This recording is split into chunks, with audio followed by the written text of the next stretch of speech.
Good morning, everyone. I hope you're all having a fantastic start to your day.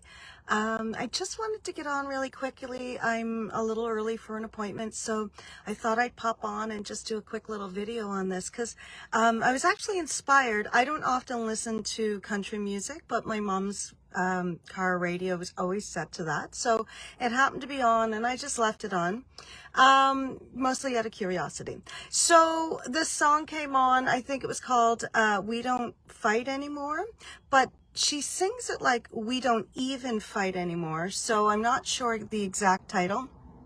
So sorry about that. And I didn't catch her name. So I was driving. I'm not driving now. But I wanted to talk about it because it is a stage of relationship burnout that you can get to where it's just like, it's just apathy, right? You're not even fighting with each other anymore. And you've reached a stage where you're probably just like barely communicating and just out of necessity maybe. And it's just apathy, right? And the passion is gone, because I'm not condoning fighting, obviously. I'm not suggesting that, a healthy relationship includes fighting.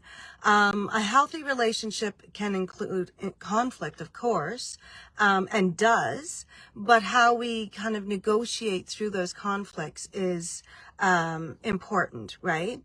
But in order for a relationship to evolve and grow and just naturally be, there is going to be conflict, right? That's just a given.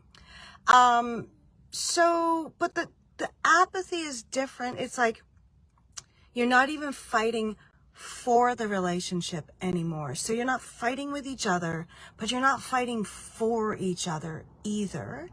And that's just a real sign of relationship burnout. And you can come back from that, of course, but it's going to involve fighting for your relationship at that point, right? It's going to involve effort and work and passion. You're going to have to find some passion in the relationship again. And I don't mean sexual passion per se, because I think, I think we kind of get so wrapped up in how a romantic relationship, in order for it to be healthy, has to include a certain idealized type of passion and sexuality and engaging in the erotic. So I think people have a very narrow view of what that actually is. And so they apply it, especially when it comes to heteronormative relationships. And I think we just need to broaden that out. I think we need to recognize that there is so many different ways for people to be passionately coupling that don't just involve sexual acts, right? So, because that's not always possible, and yet there's still are very, very many different ways of expressing passion in your relationship. And in order to come out of this apathy, you have to find passion for your relationship again. But often that has to start with you, right? And both of you need to do your own journey towards finding that spark, finding that feeling of aliveness inside of you again.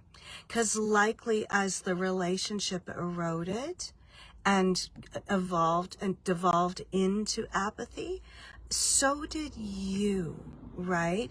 You start shutting down parts of yourself as your relationship withers.